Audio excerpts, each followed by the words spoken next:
જય માતા ખેડૂત મિત્રો, સ્વાગત છે તમારું ખેડૂત પુસ્તક ચેનલમાં। આજે તારીખ 15 મે 2024 ની આજની સવારની હવામાન અપડેટની અંદર માહિતી મેળવીએ તો ગુજરાતમાં આજે કયા વિસ્તારની અંદર વરસાદની સંભાવના છે, વરસાદ હજુ ગુજરાતની અંદર કેટલા દિવસ જોવા મળશે તેની સંપૂર્ણ માહિતી મેળવીશું। આગામી દિવસ દરમિયાન હીટ વેવનો એક રાઉન્ડ આવી રહ્યો છે તેની પણ અપડેટ મેળવીશું। સાથે જ ગુજરાતમાં આ માવઠાને કારણે કેટલું નુકસાન ગયું છે, કયા વિસ્તારો પ્રભાવિત થયા છે તેની પણ અપડેટ મેળવીશું। ચેનલમાં નવા હોય તો ચેનલને સબસ્ક્રાઇબ કરી દેજો અને વિડીયોને લાઇક આપીને શેર કરી દેજો। ગુજરાતની અંદર 2 દિવસથી કમોસમી વરસાદ વરસ્યો હતો, તેમજ ભારે પવન સાથે મોટાભાગના વિસ્તારની અંદર મિની વાવાઝોડા સાથે ધોધમાર વરસાદ પણ નોંધાયો હતો। આજે પણ ગુજરાતની અંદર અમુક વિસ્તારની અંદર વરસાદની સંભાવના છે। ત્યારબાદ 16 તારીખથી ગુજરાતની અંદર વરસાદ વિદાય લે તેવી શક્યતા રહેલી છે।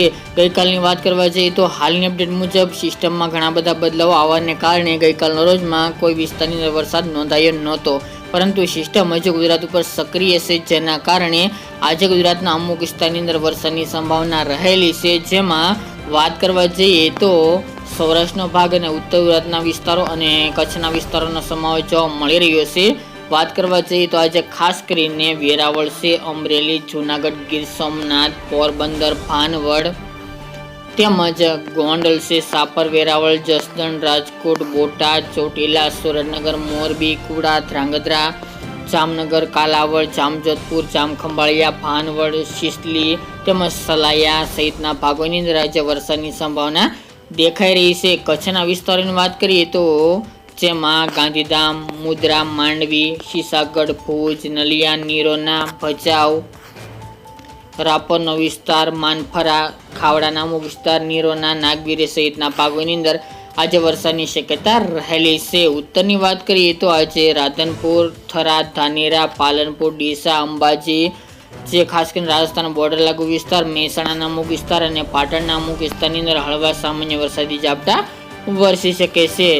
એ સિવાય દક્ષિણ ગુજરાતની વાત કરીએ તો જેમાં મહારાષ્ટ્ર બોર્ડર લાગુ વિસ્તાર, નાસિક છે, સિલવાસ, વલસાડ, દમણ, દાદરા નગર હવેલી, વલસાડ જિલ્લો, વાપી, કપરાડા, વાની, આહવા, નવાપુર, ડાંગ, તાપી સહિતના ભાગો અને સુરતના પણ અમુક ગ્રામ્ય વિસ્તારની અંદર હળવા સામાન્ય વરસાદી ઝાપટા નોંધાય તેવી સંભાવના રહેલી છે।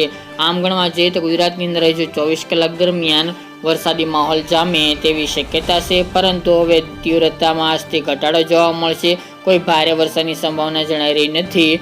સૌરાષ્ટ્રના 1-2 વિસ્તારની અંદર હળવા સામાન્ય તો કોઈક જગ્યાએ ભારે ઝાપટું પડે, એટલે કે ભારે વરસાદ એકાદ વિસ્તારની અંદર જોવા મળે આજે તેવી શક્યતા રહેલી છે। આજે પણ ભારે પવન સાથે ગાજવીજ સાથે વીજળીના કડાકા ભડાકા સાથે વરસાદી માહોલ એટલે કે માવઠું જોવા મળે તેવી શક્યતાઓ દેખાઈ રહી છે। હાલ તો ગુજરાતની અંદર આ માવઠાને કારણે ભારે નુકસાની પણ પહોંચી છે। ઘણા બધા ખેડૂતોના ઉનાળુ પાકને પણ નુકસાની પહોંચી છે અને આ ભારે પવનને કારણે ઘણું બધું નુકસાન પણ પહોંચ્યું છે, કે પછી ખેડૂતનું હોય કે પછી ઘરનું, એમ ઘણું બધું નુકસાન ગઈ છે। ખાસ કરીને વાત કરવા જઈએ તો છેલ્લા પ્રમ દિવસની વાત કરવા આવે તો બોટાદ જિલ્લો છે, ભાવનગર, સિહોર, અમરેલી જેવા ભાગોની અંદર 80થી લઈને 90 કિલોમીટરની ઝડપે પણ અમુક વિસ્તારની અંદર પવન ફૂંકાયો હતો, જેના કારણે ઘણા બધા પાકોને નુકસાન પહોંચી છે।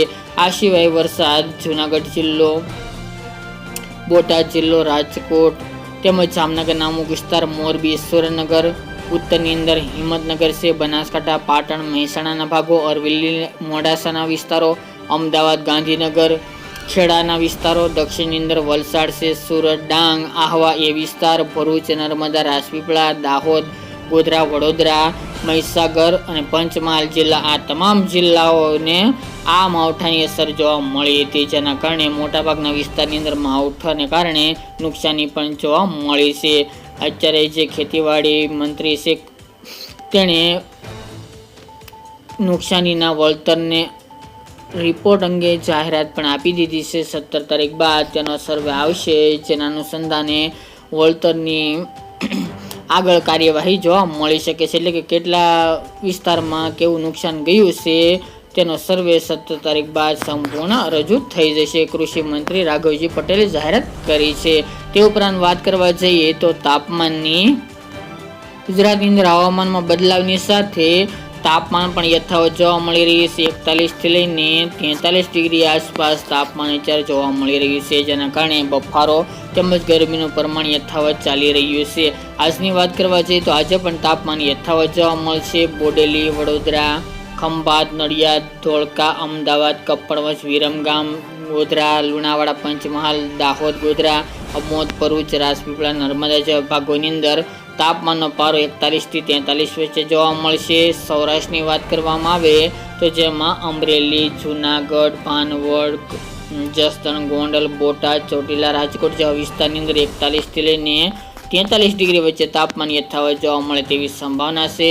ઉત્તરની વાત કરવામાં આવે તો જેમાં અરવલ્લી, ડુંગરપુર, મહીસાગર જિલ્લો, આ સિવાય હિંમતનગર, મહેસાણા, ખેડબ્રહ્મા, પાલનપુર, બનાસકાંઠા, થરાદ, રાધનપુર સહિતના ઉત્તર ગુજરાતના મોટાભાગના તમામ સેન્ટરોની અંદર તાપમાન 41 થી લઈને 43ની રેન્જમાં જોવા મળે તેવી શક્યતાઓ રહેલી છે. તો તાપમાનમાં કોઈ હાલ ઘટાડો મોટો જોવા મળે તેવી શક્યતા રહેલ નથી. ઓવરઓલ 39 થી લઈને 41ની રેન્જમાં તાપમાન જોવા મળે તેવી શક્યતાઓ છે આગામી 2 દિવસ દરમિયાન.